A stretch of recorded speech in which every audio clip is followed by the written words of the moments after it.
غیر شعوری غیر ارادی نفاق مجھے اور آپ کو جو سمجھنا ہے اور جس پر حضرت عمر یہ سوچ رہے ہیں کہ کہیں میں تو نہیں، وہ کون سا ہو سکتا ہے؟ ارادی تو نہیں ہو سکتا نا، وہ کوئی ہو سکتا ہے کہ میرے تحت شعور میں کوئی چیز ایسی تو نہیں آ گئی، میں جانوں بھی نہیں اور مجھے پتا بھی نہ چلے اور ڈاکہ پڑ جائے میری دولت پر، ایسا تو نہیں ہے۔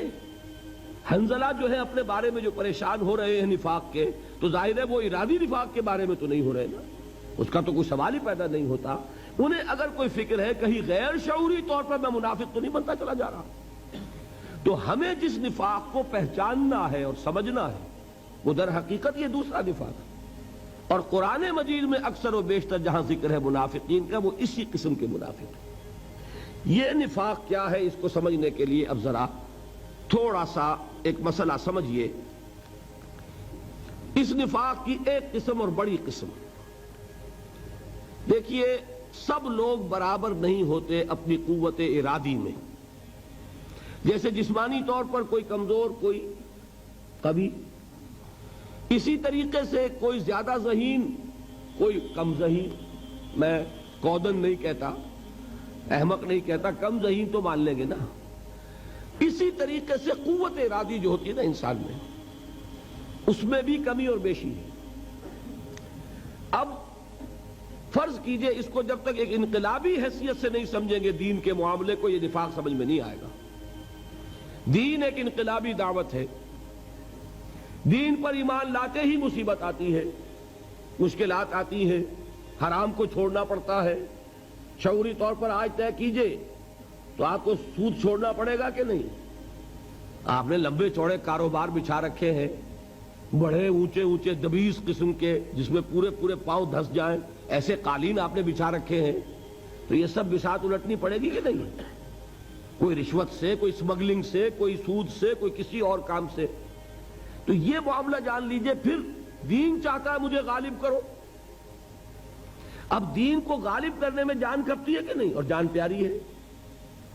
کہا جاتا ہے لاؤ اللہ کے راستے میں مال صرف کرو، مال پیارا ہے کہ نہیں؟ مال پیارا ہے۔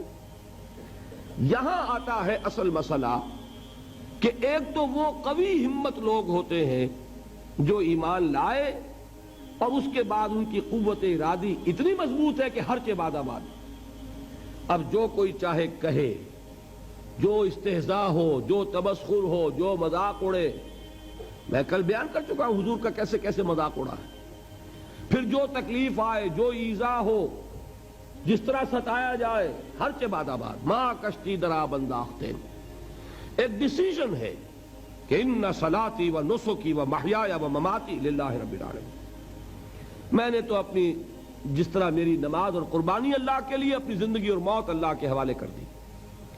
کل میں نے آیت آپ کو سنائی تھی، ان اللہ اشترى من المؤمنین انفسهم واموالهم بان لهم الجنہ یقاتلون فی سبیل اللہ فیقتلون ویقتلون۔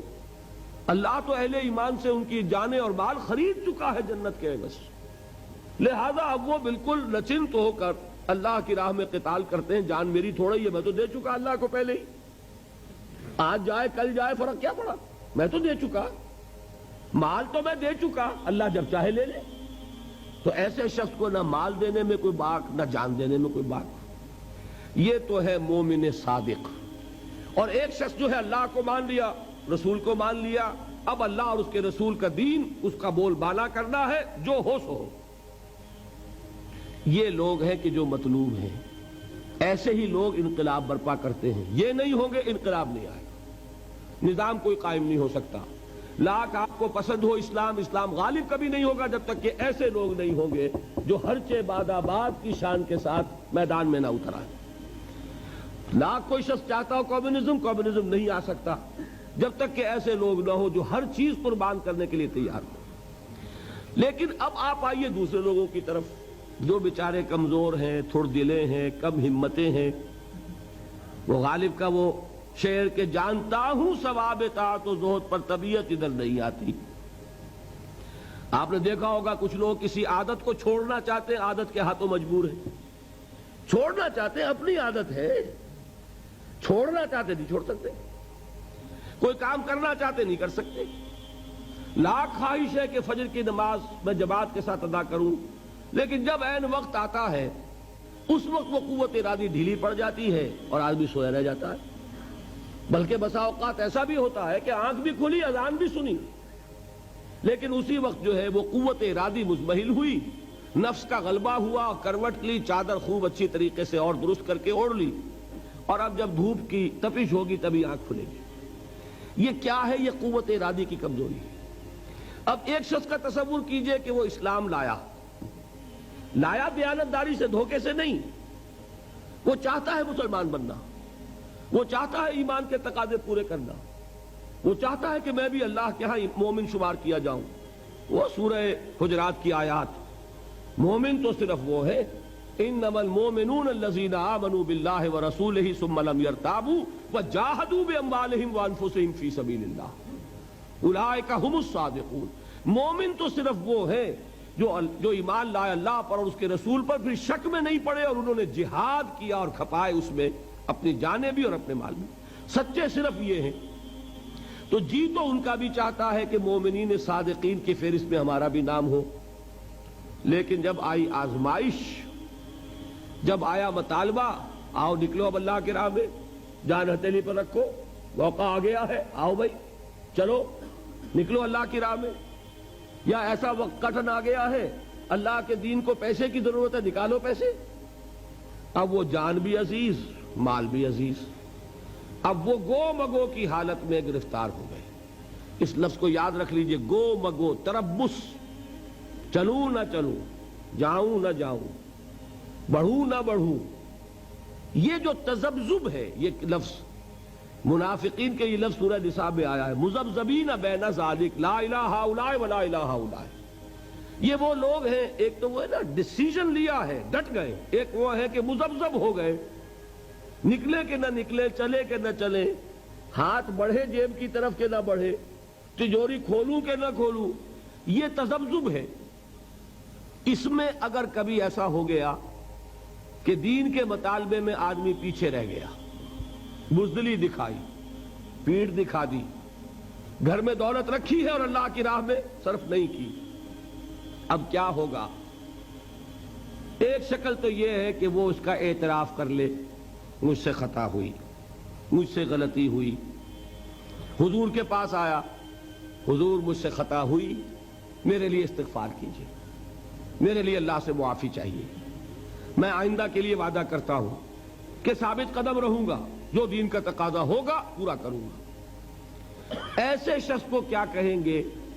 ضعیف الایمان. ایمان کمزور ہو گیا تھا اس کا، اس وقت ایمان کمزور پڑ گیا تھا جو نہیں نکل سکا. اس وقت قوت ارادی مزمحل ہو گئی تھی، اس وقت دنیا دین پر غالب آ گئی تھی، اس وقت نفس جو ہے ایمان کے اوپر حاوی ہو گیا تھا. تبھی تو ہوا نا. اس کو کیا کہیں گے؟ ضعف ایمان. کب تک؟ جب تک اعتراف ہو اپنی خطا کا، تقصیر کو تسلیم کیا جائے، کوتاہی کو مانا جائے، اس پر استغفار ہو، اس پر معافی کی طلب کی جائے، اس وقت تک کیا ہے؟ ضعف ایمان. لیکن اگلی سٹیج آتی ہے. اب 3 سٹیجز ہیں نفاق کی. یہاں تک تو ہے ایمان، آگے اب نفاق کی سرحد شروع ہو جائے گی. اور یہ سمجھ لیجئے کہ نفاق گویا کہ ٹی بی کے مرض کی طرح ایک مرض ہے، ایک روگ ہے. آپ نے، کیونکہ میں اس لیے یہ مثال دے رہا ہوں کہ یہ عام طور پر آپ نے سنا ہوگا 3 سٹیجز ہیں ٹی بی کی، فرسٹ سٹیج، سیکنڈ سٹیج اور تھرڈ سٹیج میں پہنچ کے پھر اب تو خیر علاج زیادہ اس وقت ہو چکا ہے، ادویات بہت مؤثر ہیں، لیکن پہلے جب تک ہم بھی پریکٹس کر رہے تھے، جب تک اس وقت تک تھرڈ سٹیج میں پہنچے ہوئے شخص کے بارے میں امید نہیں رہتی تھی کہ اب اس کی شفا ہوگی. اب یہی ہے کہ جتنا کھینچ جائے کھینچ جائے. تو اسی طریقے سے نوٹ کیجئے گا 3 سٹیجز آئیں گی اس مرض کی، وہ میں ابھی بیان کر رہا ہوں. پہلی سٹیج کیا ہے کہ کئی مرتبہ اعتراف کرنے کے بعد آدمی کا نفس آمادہ کرتا ہے کہ میاں کیوں ہر دفعہ اپنے آپ کو ذلیل کرواتے ہو لوگوں کے سامنے، جھوٹ بول دو. جی یہ عذر تھا، یہ مجبوری تھی، یہ کمزوری تھی. کمزوری نہیں، یہ میرے لیے رکاوٹ تھی. خدا کی قسم میں تو آنا نہیں، ابھی اس کو بھی چھوڑیے، یہ سیکنڈ سٹیج میں آئے گا. میں تو آنا چاہتا تھا، میں نے پوری تیاری کر لی تھی، پوری آمادگی تھی، کیا کروں عین وقت پر بیوی بیمار پڑ گئی، فلاں یہ ہو گیا. یہ مصیبت آ گئی، اس کی وجہ سے میں نہیں آ سکا۔ اس میں کیا ہوا کہ عزت تو بچ گئی، عزت نفس انسان کی بچ گئی، لیکن جھوٹ بول گئی۔ یہاں جھوٹ سے یوں سمجھیے اب یہ ضعف ایمان نہیں رہا، یہ نفاق شروع ہو گیا۔ جب کئی مرتبہ یہ بات ہو جائے گی تو اب لوگوں کے نگاہوں میں اعتبار کم ہو جائے گا۔ یہ ہر دفعہ ہی کوئی مجبوری ہو جاتی ہے، یہ ہر دفعہ ہی کوئی عذر لے کر کھڑے ہوتے ہیں۔ لہذا اب ضرورت پیش آتی ہے جھوٹی قسموں کی۔ خدا کی قسم کھا کر کہہ رہا ہوں، آپ میرا اعتبار نہیں کر رہے، میں خدا کو گواہ بنا کر کہہ رہا ہوں کہ یہ مجبوری تھی اور یہ مجھے تکلیف تھی اور یہ میری مشکل تھی، ورنہ میں بالکل تیار تھا، میں آپ سے آگے جاتا۔ آپ کیا سمجھتے ہیں؟ یہاں جب جھوٹی قسمیں شروع ہوئی، اب یہ مرض دوسری سٹیج میں آ گیا۔ لیکن یہ بات جان لیجئے، ان دونوں سٹیجز میں ابھی شفا کا امکان ہے، واپس آ سکتا ہے انسان اگر متنبع ہو جائے اپنے اس مرض پر اور چاہے اس کی اصلاح کرنا تو کر سکتا ہے۔ یہی وجہ ہے آپ دیکھیں گے قرآن مجید میں یہ حکمت ہے اللہ کی، سورہ بقرہ میں نفاق کا ذکر ہے، نام لے کر نہیں۔ وَمِنَ النَّاسِ مَن يُؤْمِنُ بِاللَّهِ مَن يَقُولُ آمَنَّا بِاللَّهِ وَبِالْيَوْمِ الْآخِرِ وَمَا هُم بِمُؤْمِنِينَ۔ پورا رکوع جو ہے یہ آپ تمام مفسرین کو دیکھیے گا، وہ بتاتے ہیں یہ منافقین کے لیے لفظ نفاق کہیں نہیں آیا۔ کیا فرمایا؟ فی قلوبہم مرض فزادہم اللہ مرضا، ان کے دلوں میں ایک روگ ہے، بیماری ہے، اور اللہ نے ان کے اس مرض کو بڑھا دیا ہے۔ یہ اللہ کی سنت ہے، آپ ہدایت کی طرف آئیں گے اللہ آپ کی ہدایت میں اضافہ کرے گا، نیکی کی طرف آئیں گے، ایک نیکی کریں گے 10 نیکیوں کی مزید توفیق ملے گی، غلط راستے کی طرف جائیں گے اللہ اس راستے کو آپ کے لیے آسان کر دے گا، جاؤ دفعہ ہونے دو اس کو جدھر جاتا ہے۔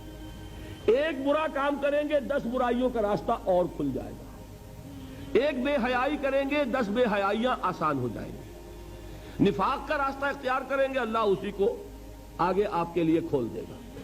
تو یہ ہے وہ قاعدہ و قانون کہ فی قلوبہم مرض فزادہم اللہ مرضا ولہم عذاب علیم بما کانوا یکذبون۔